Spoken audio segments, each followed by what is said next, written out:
तपाईले हिजो मात्रै अपलोड भएको भिडियो है नेपाल र नेपाल बाहिर चारैतिर आज चर्चामा छ। यो भिडियो यसरी चर्चामा आउला भन्ने लागेको थियो? हजुर, सुरुमा त नमस्कार सबैलाई। अब हजुरले त मेरो परिचय आफै गरिदिइहाल्नु भयो। अब हजुरको प्रश्नको जवाब दिँदाखेरि चाहिँ मैले जहाँसम्म सोचेको थिएँ मैले त्यो वक्तृत्व प्रस्तुत गरिसकेर मञ्चबाट झर्दाखेरि नै मलाई त्यति साह्रो केही पनि लागेको थिएन।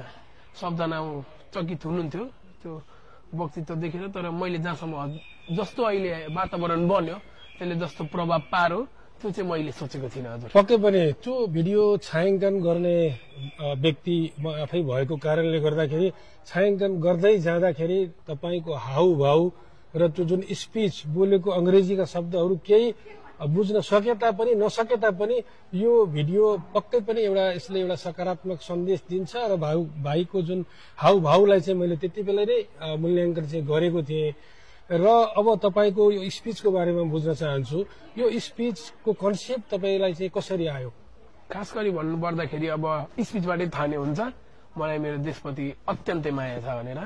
अब त्यही हेर्दै जाने हो भन्दाखेरि चाहिँ मलाई पहिलेदेखि नै वक्तृत्व प्रस्तुत गर्नमा धेरै रुचि थियो। मैले धेरैचोटि गरेँ।